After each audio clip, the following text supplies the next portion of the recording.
candidato, candidata, saudações.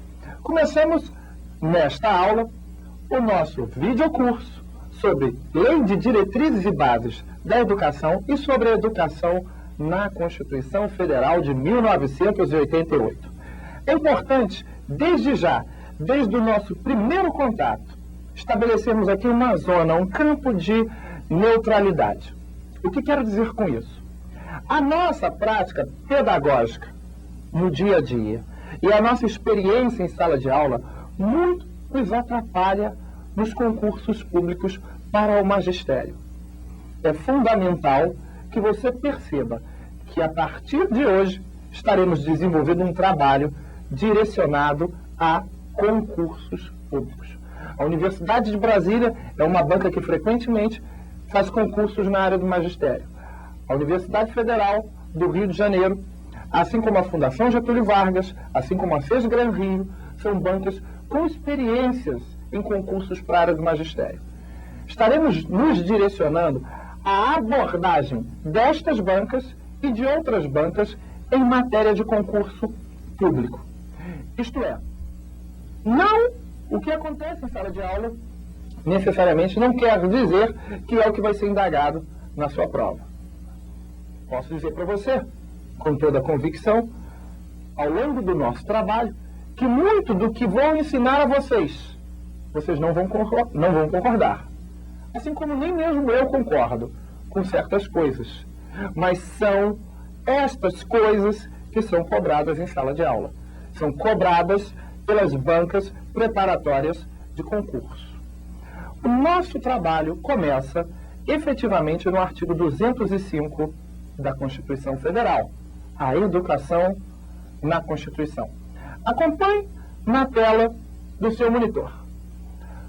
A educação, direito de todos e dever do Estado e da família, será promovida e incentivada com a colaboração da sociedade, visando ao pleno desenvolvimento da pessoa, seu preparo para o exercício da cidadania e a sua qualificação para o trabalho. Mas, Hammurabi, nem sempre a Constituição está nos tópicos, está no conteúdo programático da maioria das bancas. É verdade, a Constituição nem sempre está presente na maior parte dos editais. Mas no momento que a LDB está, você deve entender que a LDB é totalmente fundamentada na Constituição. Dominar a Constituição torna o seu estudo um estudo de maior qualidade para um concurso público. Sem falar que hoje, de forma crescente, apesar de muitas vezes a Constituição não estar no conteúdo programático de um concurso, ainda assim ela cai. E dezenas, centenas de recursos são impetrados e as questões que envolvem a Constituição não são anuladas. A primeira palavra importante vem a ser a educação. No seu monitor, você vai ver um gráfico onde nós podemos destrinchar o conceito de educação. Veja lá, a educação não é um ato. É muito comum você ver, em época de eleição, as pessoas apresentarem definição do que seria a educação. Apresentam a educação como a solução dos mais diversos problemas. Ao momento que elas dizem que a educação é a solução de um determinado problema, eles dizem que a educação é um ato. Quando, na verdade, a educação, como você pode ver no gráfico, a educação é um processo. E não é um processo fim, é um processo meio. Na verdade, a educação como processo meio é um meio para alcançar três finalidades distintas. Três finalidades mencionadas anteriormente no próprio artigo 205 da Constituição Federal. Comigo. São elas: o pleno desenvolvimento do educando, o seu preparo para o exercício da cidadania e a qualificação para o mundo do trabalho. A primeira palavra, que é onde estamos ainda, mencionada a Constituição, a palavra educação. Educação, como você pode acompanhar comigo, em momento algum pode ser considerado um ato estanque. A educação deve ser considerada uma sequência de atos, um processo. Um processo meio para se alcançar uma determinada finalidade. Ora, uma pessoa se educa apenas por educar. Você está assistindo essa fita esse DVD apenas por assistir ou você tem um propósito? Você tem uma finalidade. Essa fita, esse DVD, é o meio. O que eu estou lhe ensinando é o meio para você chegar na sua aprovação para o seu concurso. Você está se educando. De uma forma ou de outra está se educando. Então a educação não passa de um processo meio para que você possa alcançar uma determinada finalidade. A segunda palavra importante e relevante no artigo 5º, no artigo 205 da Constituição, é correlacionada ao artigo 5º da Constituição. Vem a ser a palavra todos. A educação é direito de todos. O que a Constituição quer dizer quando usa essa palavra todos? É óbvio que ela quer dizer que o acesso deve ser universal. Mas deve ser universal de forma igualitária a todos. Quando nos remetemos ao artigo 5º da Constituição Federal, em seu caput, encontraremos nele expressão do princípio da isonomia. Acompanhe comigo, no seu monitor, o artigo 5º da Constituição Federal.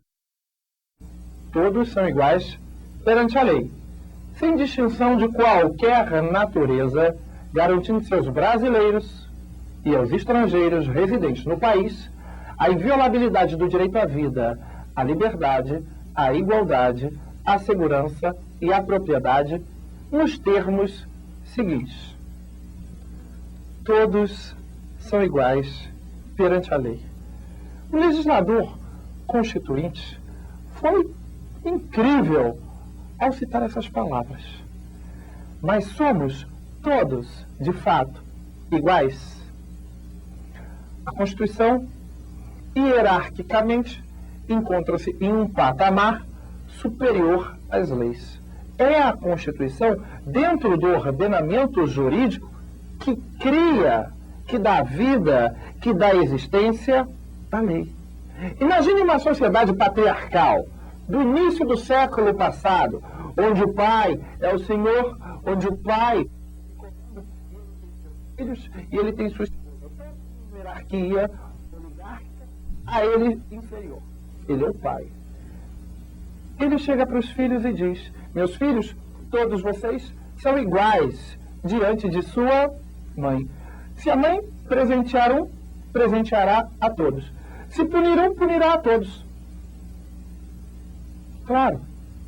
Agora, o pai reservou a ele o direito de estabelecer diferença entre os filhos. O que ele quer dizer com isso? Essas crianças deverão ser tratadas pela mãe de forma igual, igualitária, isonômica. Agora, ele, pai, poderá punir um e não punir outro, dar mais para um e menos para outro. Não é assim que acontece na sua casa, com seus pais? Lembre-se, você que foi o filho exemplar, você que sempre deu orgulho, talvez tenha sido por você que seus pais menos tenham feito. E aquele filho que sempre deu trabalho, que sempre deu despesa, sempre mereceu mais atenção do seu pai, de sua mãe, do que você. Injusto, não é? Agora imagine uma corrida, mas uma corrida um pouco diferente. Uma corrida em que os seus participantes não têm que chegar cada um a seu tempo, mas todos têm que cruzar a linha de chegada juntos. Imagine um atleta vigoroso, um portador de necessidades especiais nessa corrida, um cadeirante e uma senhora de idade. O que seria necessário fazermos para que os três chegassem ao mesmo tempo na linha de chegada? Necessariamente deveríamos fazer com que, provavelmente, a senhora de idade largasse antes, uma hora antes, quem sabe, que o portador de necessidades especiais. O portador de necessidades especiais, o cadeirante, largasse uma hora antes que um atleta vigoroso. E 2 horas depois do primeiro candidato, do primeiro corredor ter largado, sairia o atleta. Em um determinado momento da corrida, os três estariam provavelmente chegando juntos à linha de chegada. A Constituição Federal faz exatamente isso.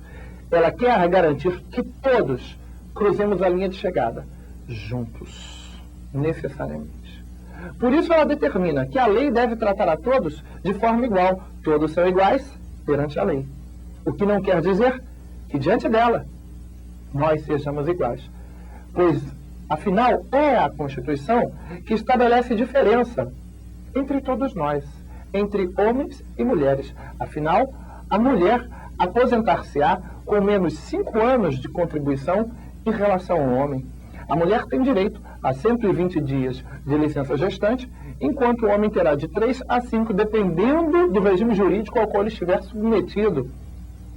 É a Constituição que vai proteger o mercado de trabalho da mulher mediante leis e incentivos específicos. Ora, há de se falar em igualdade entre homens e mulheres? Igualdade de direitos? Não. Tornou-se necessário dar à mulher mais direitos do que aos homens.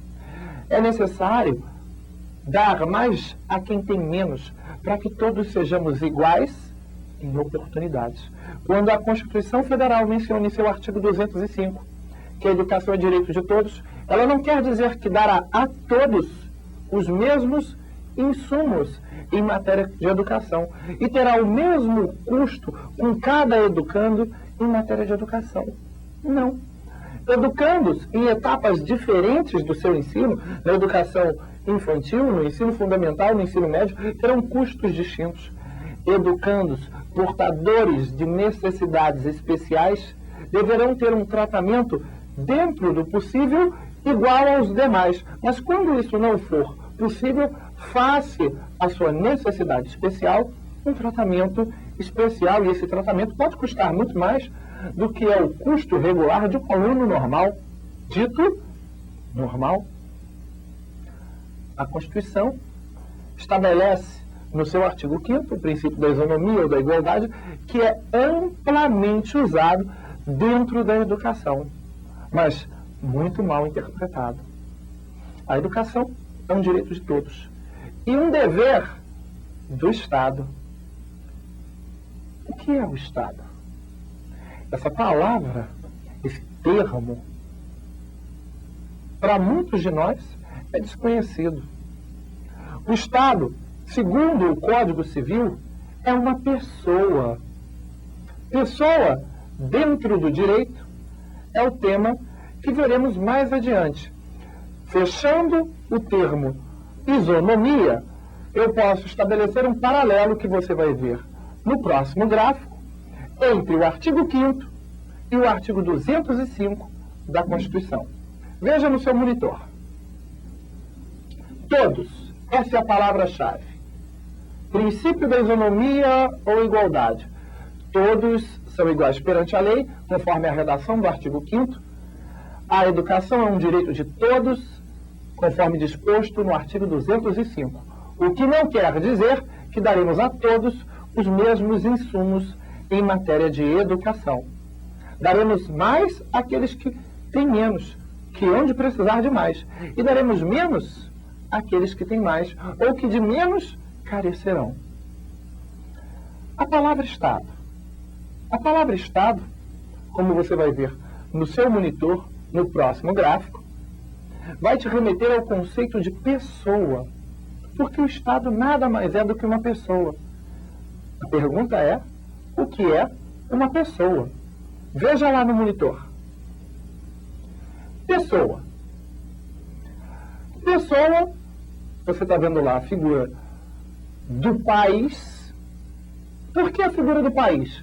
Porque o enfoque é geográfico, porque o enfoque é histórico. Mas no momento que o enfoque é jurídico, você deixa de ver a figura do país, você deixa de ver o Brasil e passa a ver o Estado, a República Federativa do Brasil. Levando em conta que o Estado é uma pessoa. E levando em conta que uma pessoa pode ter dentro dela outras pessoas. Esse gráfico tem um desmembramento. Acompanha comigo. As pessoas dividem-se em naturais ou físicas. Somos nós. Segundo o Código Civil, todo ser humano nascido de mulher. Também dividem-se em jurídicas ou de direito. São as empresas, são as firmas individuais, são aquelas que são identificadas através de um CNPJ, Cadastro Nacional de Pessoa Jurídica. E as pessoas jurídicas dividir-se-ão em jurídicas, de direito público e de direito privado. Pois bem, o Estado é uma pessoa jurídica de direito público. De direito privado temos as empresas comerciais que nós vemos no dia a dia. De direito público, a República Federativa do Brasil. Claro, se afinal o Estado é uma pessoa, você conhece alguma pessoa que não tenha nome? República Federativa do Brasil é o nome do nosso Estado. E o nome do país, Hammurabi? O nome do país é Brasil. Então nunca confunda. O nosso Estado é o Brasil. Não, o nosso país é o Brasil. É um conceito geográfico, um conceito histórico. O nosso Estado é a República Federativa do Brasil. E como pessoa, torna-se uma pessoa jurídica de direito público. E como pessoa, assim como as pessoas naturais podem ter dentro dela outras pessoas, o Estado tem dentro dele outras pessoas. Na verdade, 4 pessoas distintas, que você vai ver na continuação do nosso gráfico. A União, os Estados-membros, o Distrito Federal e os municípios. Hammurabi, você quer dizer que a União também é uma pessoa, que os Estados-membros também são pessoas, que o Distrito Federal também é uma pessoa, que o município é uma pessoa? Exatamente. Mas não sou eu que estou dizendo isso, não. O Código Civil está dizendo. A própria Constituição Federal estará dizendo isso em seu artigo 18, quando fala da divisão político-administrativa da República Federativa do Brasil. Lembre-se, toda pessoa é subdividida em órgãos. Como assim, Hammurabi? É muito fácil você perceber isso dentro das pessoas naturais. Nós somos subdivididos em vários órgãos: coração, pulmões, fígado, intestino, rins. Mas o mesmo que acontece com as pessoas naturais, acontece com as pessoas jurídicas, sejam elas de direito privado, sejam elas de direito público. Quando você entra em uma empresa e é atendido na secretaria de uma empresa, na secretaria de um curso, você está em contato com um órgão daquela empresa. A secretaria de uma empresa é um órgão. Se você tenta falar com alguém do departamento pessoal, você está entrando em contato com outro órgão. Se você tenta contato com o departamento financeiro de uma empresa, você está entrando em contato com outro órgão. O mesmo acontece com as pessoas jurídicas de direito público, como a União, os Estados, o Distrito Federal e o município. Como pessoas, também são subdivididos em órgãos. Exemplos? A União é subdividida no Poder Legislativo Federal, no Poder Executivo, no Poder Judiciário, no Tribunal de Contas da União e no Ministério Público. O seu Poder Executivo subdivide-se em inúmeros ministérios. Ministério da Saúde, Ministério da Defesa, Ministério da Educação, que é o que mais vai nos interessar. Assim como os estados. Os estados são divididos em inúmeras secretarias. Secretaria de Obras, Secretaria de Urbanismo, Secretaria de Segurança Pública, Secretaria de Educação, assim como os municípios e o Distrito Federal. Toda pessoa jurídica é subdividida em órgãos. Acompanhe aí no gráfico. Uma pessoa pode ter dentro dela outras pessoas, como já havia mencionado antes. No caso do Estado, ele possui dentro dele, conforme o artigo 18 da Constituição, e lá do outro lado do gráfico, toda pessoa é composta por órgãos. O desdobramento é o seguinte: toda pessoa composta por órgãos, exemplo, Executivo, Legislativo, Judiciário, Tribunal de Contas, Ministério Público, Ministérios Federais, Secretarias Estaduais ou Municipais. Pois bem, destrinchamos a nossa terceira palavra-chave. Então, educação é direito de todos, todos nós temos direito à educação, e dever do Estado. Só é dever do Estado para uma pessoa. Somente uma pessoa é dotada de personalidade jurídica, que é a prerrogativa que temos, nós, como pessoas naturais, ou as pessoas jurídicas, de ser titular de direitos e obrigações. Se o Estado não fosse uma pessoa, a Constituição jamais poderia imputar a ele o dever, a obrigação de educação para com o povo brasileiro, para com todos. A educação é direito de todos e dever do Estado. Será promovida e incentivada com a colaboração da sociedade, tendo 3 finalidades essenciais. E a primeira delas, muito cai em prova, tem a ver com o pleno desenvolvimento da pessoa. A palavra pleno, ela é de uma periculosidade em um concurso público. O que é estar plenamente desenvolvido? Afinal, a Constituição diz, como finalidade, o pleno desenvolvimento da pessoa. A LDB vai ajustar o termo pessoa e apresentar o termo educando. Então, a partir de que momento considera a legislação que estamos desenvolvidos plenamente? Acompanhe o gráfico. Veja lá, logo abaixo da palavra pleno, a pergunta que eu acabei de fazer, e você tem lá o artigo 21 da Lei de Diretrizes e Bases da Educação. A educação escolar compõe-se de 2 incisos. Veja lá, inciso 1º, educação básica. E inciso 2º, educação superior. A educação básica, lá no quadro do inciso 1º, é formada pela educação infantil, o ensino fundamental e o ensino médio. E no inciso 2º, grifado, para você prestar bastante atenção, educação superior. A questão é clichê. Cai de forma muito frequente em prova. Tá? Eles pedem que você classifique a educação, conforme o artigo 21. E eles colocam lá que a educação divide-se em básica. E divide-se em educação básica e fala na educação infantil, no ensino fundamental, no ensino médio, e repete lá, ensino superior. A maioria dos candidatos escorrega, cai, perde a questão em prova. Ou coloca nível superior. Não existe divisão da educação em nível superior nem em ensino superior. É aquela típica brincadeira do vivo, morto, morto, vivo. Você vê a palavra ensino 2 vezes, ensino fundamental, ensino médio, acaba falando ensino superior. No dia a dia, nós encontramos inúmeros quadros de funcionários nas empresas, quadros de nível superior. Quem tem nível é o quadro. Para pertencer a um quadro de nível superior, você precisa ter educação superior. Veja lá, ainda no inciso 1º, recapitulando, a educação básica formada pela educação infantil, ensino fundamental e ensino médio. Vamos agora nos remeter ao artigo 22, que fala um pouco mais sobre a educação básica. A educação básica tem por finalidade desenvolver o educando, assegurando-lhe a formação comum indispensável para o exercício da cidadania e fornecer-lhe os meios para progredir no trabalho e em estudos posteriores.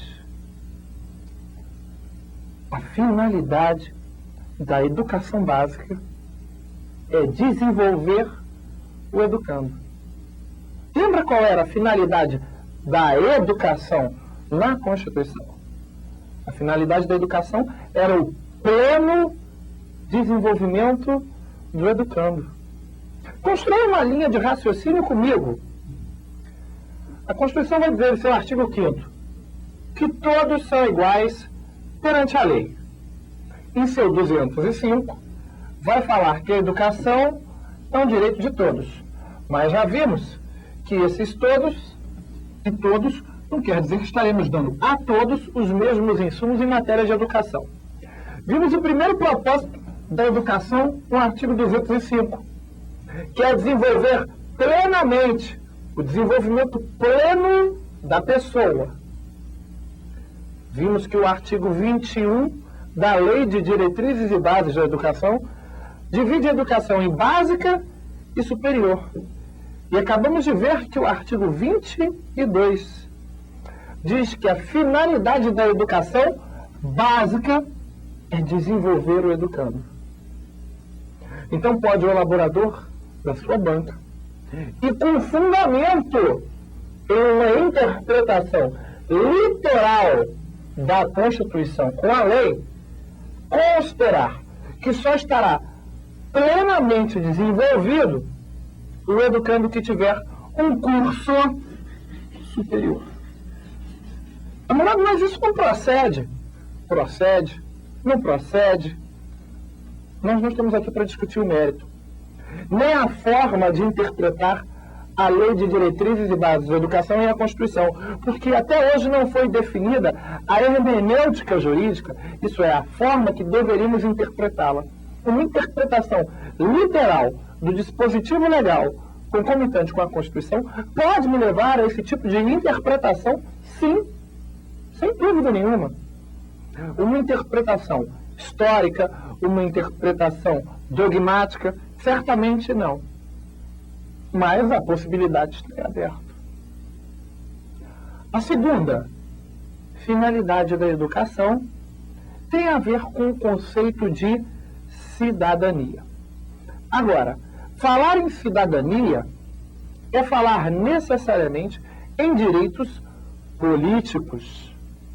Cuidado, porque falar direitos políticos não é falar em direitos eleitorais necessariamente.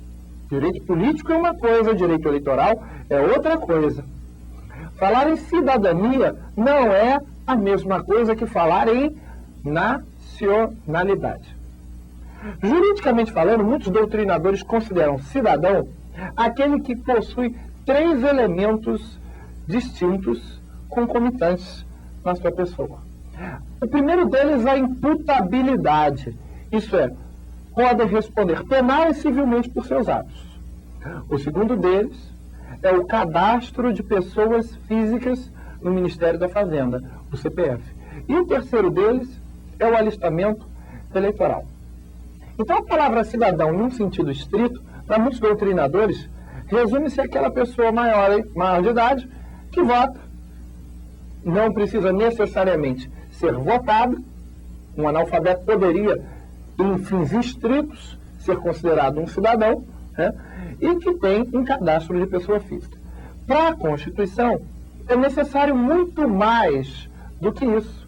Para a Lei de Diretrizes e Bases, é necessário muito mais do que isso. Veremos ao longo do nosso curso que se você não tiver domínio da língua portuguesa, você não exercerá uma cidadania plena.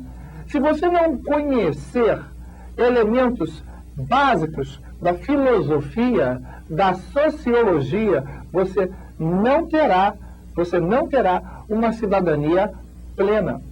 Se você não tiver um conhecimento mínimo de artes, um domínio de uma certa psicomotricidade, você não será um cidadão pleno. Estará tolhido, de certa forma, de parte da sua cidadania, com base em uma interpretação literal da própria Lei de Diretrizes e Bases da Educação. Falar em cidadania é diferente de falar de direitos políticos, como veremos no gráfico que se segue. Cidadania, direitos políticos. O conceito de direitos políticos é um conceito muito mais amplo do que o direito eleitoral. O conceito de direito político tem a ver com o direito de ir e vir, o direito de locomoção.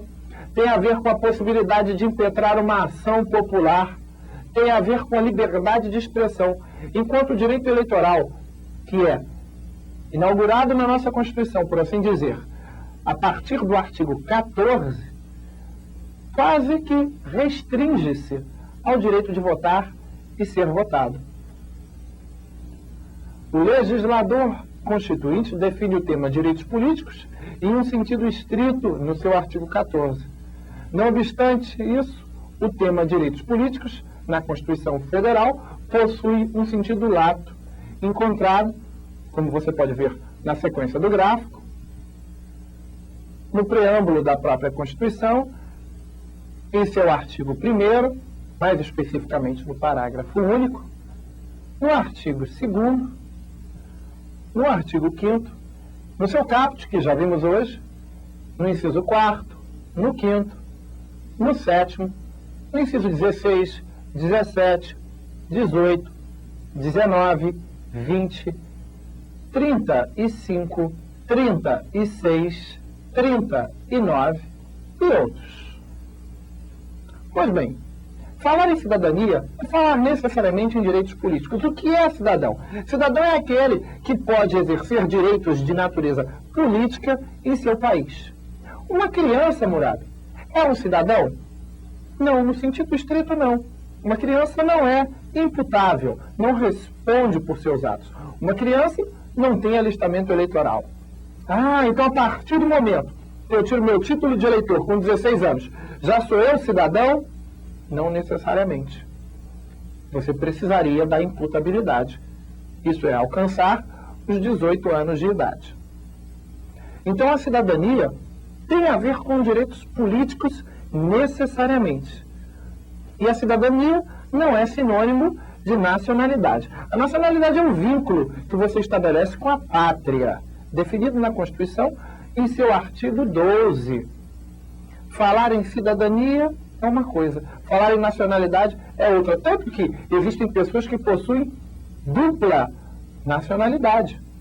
Uma pelo critério de solo, geralmente, e outra pelo reconhecimento de uma nacionalidade originária em virtude do sangue. Dupla nacionalidade. É possível ter, sim, dupla, 3 nacionalidades. É possível você ter até mais do que 3 nacionalidades. Agora, cidadania, você só consegue exercer uma. O exercício de direitos políticos vai estar geralmente no país onde você está vivendo, residindo, domiciliado. Então, o exercício da cidadania, previsto no artigo 205 da Constituição, pressupõe o domínio da língua portuguesa, veremos isso, pressupõe o conhecimento de história, pressupõe o conhecimento de geografia, sociologia, filosofia, artes, entre outros, para que possamos exercer plenamente essa prerrogativa de natureza política.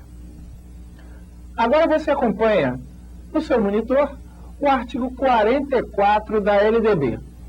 Ele é intrinsecamente ligado a 2 dos termos apresentados no artigo 205, o que tem a ver com o pleno desenvolvimento do educando, comentado anteriormente, e o que tem a ver com a preparação para o mundo do trabalho.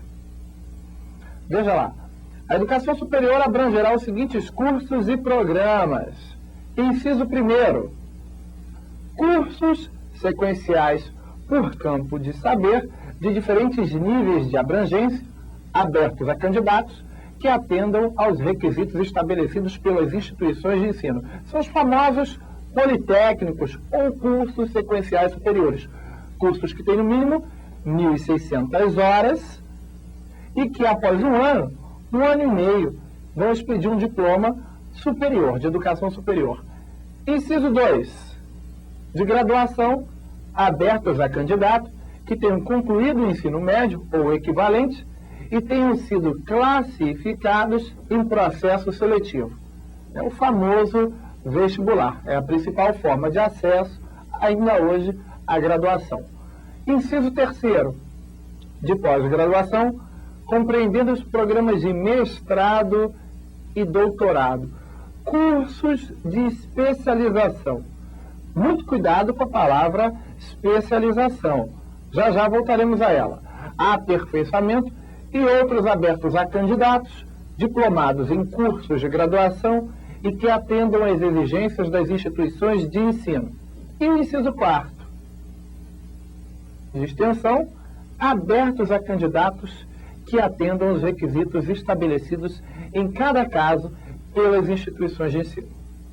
Comigo.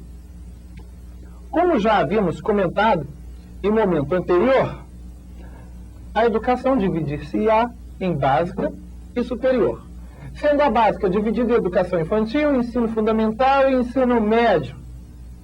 E também temos a modalidade de educação superior. Não diz na prova ensino superior nem nível superior. Você vai perder a questão de prova.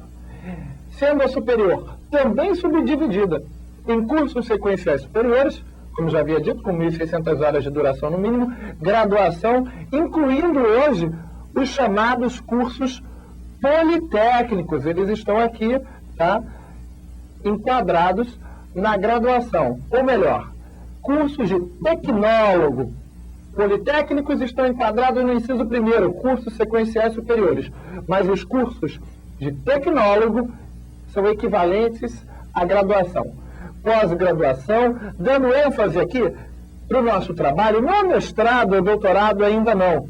A palavra especialização vai ser motivo de estudos e estudos profundos no nosso trabalho, em virtude do inciso terceiro do artigo 4º da LDB, que vai falar da educação direcionada a portadores de necessidades especiais. Tema da nossa próxima aula. E o inciso 4º, que fala de cursos de extensão. Todos têm a ver com o pleno desenvolvimento do educando. Considerar-se-á, numa interpretação literal da Lei de Diretrizes e Bases, desenvolvido plenamente, uma vez que a própria Lei de Diretrizes e Bases, no seu artigo 22, menciona que ao terminar a educação básica estará desenvolvido o educando, então numa interpretação literal estará desenvolvido plenamente aquele que tenha passado por qualquer um dos cursos de educação superior. Não precisaria necessariamente ter um mestrado, um doutorado, um pós-doutorado, não precisaria necessariamente você ser um PhD. Tem a ver o tema e o artigo 44 da LDB com o exercício profissional. 3 são as finalidades da educação: pleno desenvolvimento do educando, seu preparo para o exercício da cidadania e a qualificação para o mundo do trabalho. Qualificação essa que você terá por intermédio da educação profissional, tema discutido dentro da Lei de Diretrizes e Bases, ou da educação superior, porque afinal é isso que fazemos quando galgamos os níveis mais elevados do ensino, da pesquisa e da criação artística. Nos profissionalizamos cada vez mais. Todos nós? Não necessariamente. A Constituição Federal, quando estivermos dentro de seus princípios direcionados à educação, no artigo 206, vai revelar que a educação superior, embora esteja aberta a todos, não é para todos. A redação da Constituição diz lá: acesso aos níveis mais elevados do ensino, da pesquisa e da criação artística para aqueles que tiverem capacidade. Discutiremos o que é essa capacidade, mas veja, aqueles que não têm capacidade, seja de repente ela financeira, mas principalmente cognitiva, não terão acesso à educação superior. Porque as dificuldades financeiras, o Estado está justamente aqui para quê? Gerar o desequilíbrio, dar mais a quem tem menos, para que todos tenham as mesmas oportunidades. Daí o ProUni, daí as reservas de vagas das universidades, pelos mais diversos motivos, seja em virtude de uma etnia, seja em virtude da sua condição social. As reservas de vagas estão aqui para isso, para suprir aspectos de natureza econômica, aspectos de natureza financeira, que impedem o estudante de ter acesso aos níveis mais elevados do ensino, desde que ele tenha capacidade cognitiva.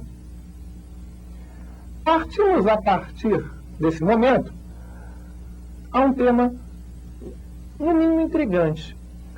De forma quanto mais eu recebo inúmeras consultas sobre aspectos da aplicação da Lei de Diretrizes e Bases da Educação, assim como recebo consultas relativas aos problemas diários dos professores. Consultas essas sobre temas que são pertinentes à nossa disciplina. Por ocasião da virada de ano de 2005 para 2006, no estado do Rio de Janeiro, foi promovida uma grande contratação temporária de professores. É possível haver contratação temporária de professores? A lei permite isso? Contrato temporário de professor contratado? A Constituição permite isso? E se permite, determina que haja concurso ou não é necessário concurso? O artigo 206 da Constituição, em seu inciso 5º, vai falar sobre o ingresso na carreira da educação do professor e como ele deverá dar-se. Acompanhe na sua tela.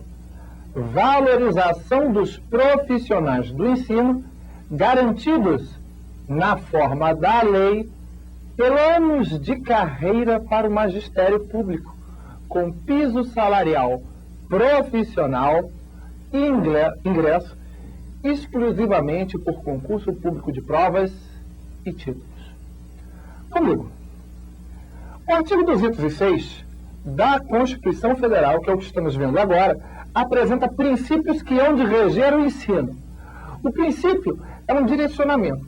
É uma norma que deve ser seguida, mas não é necessariamente um conteúdo programático, algo tão taxativo. É um elemento norteador, sem dúvida, e que deve ser buscado e respeitado. A violação de um dos princípios da administração gera severas punições a quem o viola. Existe uma determinação para os estados, para os municípios, para o Distrito Federal, para a União, feita pela Constituição. Todos deverão, ao trabalhar o ingresso do professor, fazer um concurso público. E não um concurso público comum, não. Não basta haver um concurso público para professor. É necessário que seja um concurso que, além das provas, tenha títulos. No título de professor, você terá que ter feito, no mínimo, um normal médio ou uma graduação para poder fazer o concurso de professor.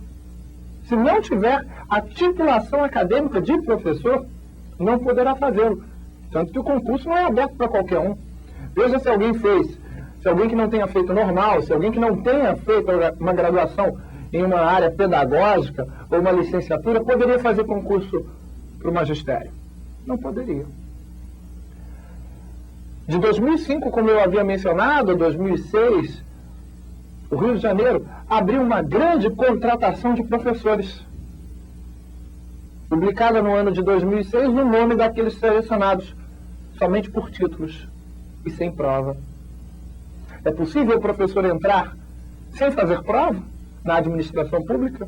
O artigo 206, inciso 5º, acaba de mostrar que não.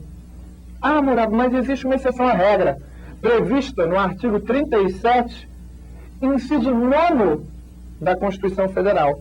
Existe sim uma exceção, mas essa exceção está vinculada a duas condições. Veja na sua tela. 37, inciso 9º. A lei estabelecerá os casos de contratação por tempo determinado para atender a necessidade temporária de excepcional interesse público. Poderá haver contratação temporária? Essa é a questão. Pode. É possível. Desde que a necessidade, você acabou de ver, seja temporária. Pergunto a você, desde quando a necessidade de professores na administração pública, seja ela municipal, seja ela estadual, seja ela federal, desde quando a necessidade desse profissional é temporária? A administração pública é capaz de prever o número de vacâncias de professores que hão de ocorrer no ano seguinte, sem dúvida. E com base nisso, em um planejamento organizado, pode abrir um concurso para aquele número de vagas.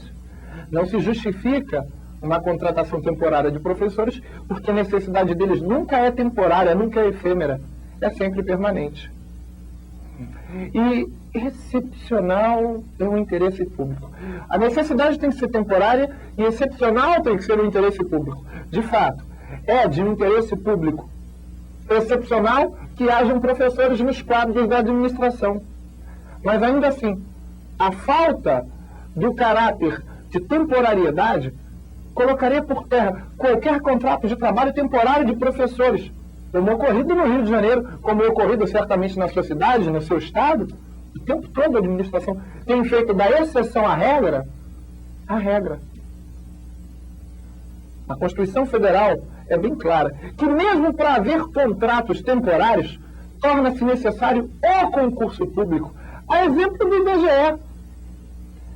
Algumas notas serão colocadas na sua tela. Acompanha comigo. Esta regra fundamenta situações típicas como as verificadas no recenseamento do IBGE e caracteriza uma outra modalidade de vínculo com a administração pública, sem que se dê provimento a um cargo efetivo ou emprego público. Estamos falando da regra da contratação temporária. São contratos de prestação de serviços temporários, tendo em vista a necessidade eventual e efêmera de certas atividades públicas. O que não é do nosso caso, não é o caso dos professores. Nossa necessidade nunca é efêmera ou temporária. A contratação de pessoal por tempo determinado não causa a dispensa da observância do princípio do concurso público. Por isso, não se justifica a não aplicação deliberada de um processo seletivo para a contratação de pessoal por tempo determinado, sob o argumento que esse tipo de admissão de pessoal visa atender a uma necessidade temporária e de excepcional interesse público. Sendo assim, a dispensa só é devida quando as circunstâncias e condições fáticas justifiquem a inobservância do concurso público, devendo a autoridade competente motivar seu ato de contratação com dispensa da aplicação de um processo seletivo formal, ainda que simplificado. Procedimento diverso agride a moralidade pública e indica vício de pessoalidade, justificando a adoção de providências judiciais anulatórias da contratação.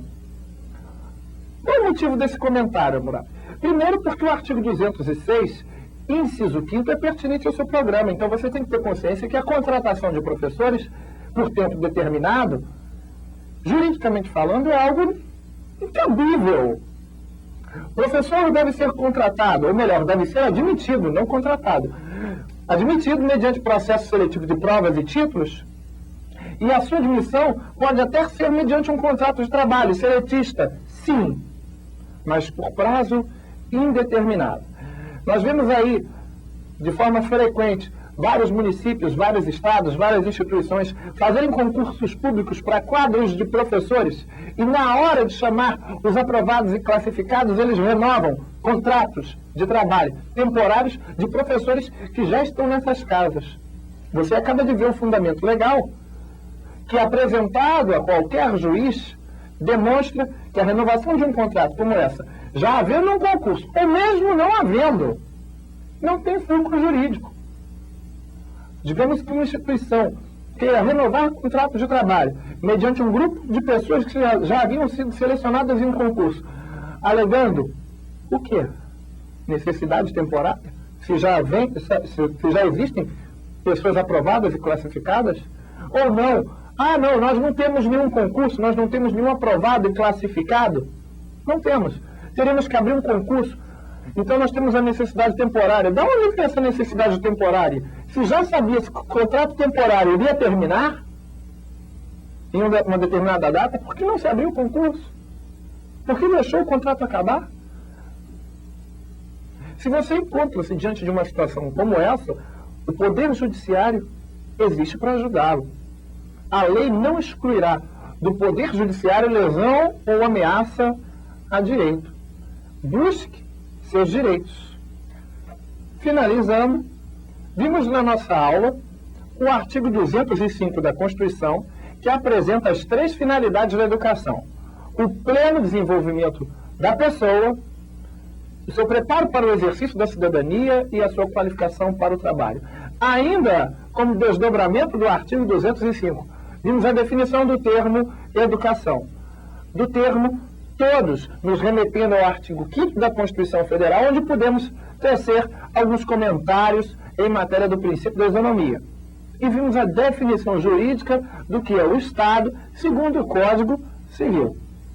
Podemos fazer uma visita ao artigo 21 da Lei de Diretrizes e Bases da Educação, que apresenta o que é a educação e a sua divisão em educação básica e educação superior. Fizemos uma análise literal da Constituição concomitante com a LDB, onde poderíamos ter a interpretação que uma pessoa estará plenamente desenvolvida quando tiver somente um curso superior, quando tiver educação superior. Desdobramento disso, tivemos o artigo 22, que falava em desenvolvimento do educando, necessariamente.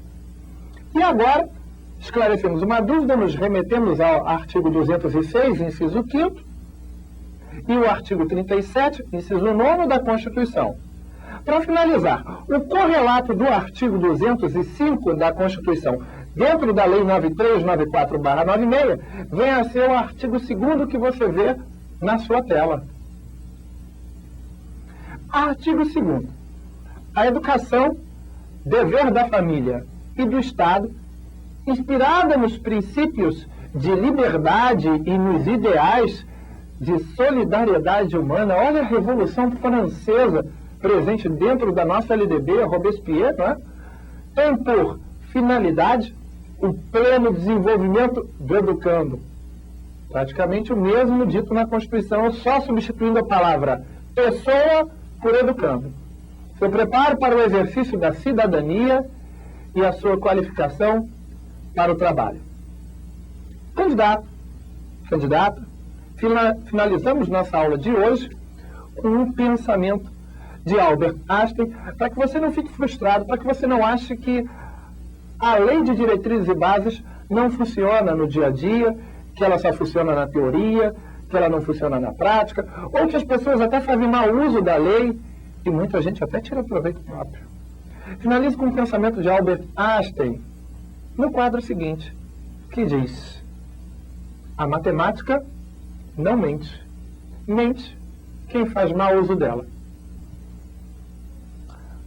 Até a nossa próxima aula.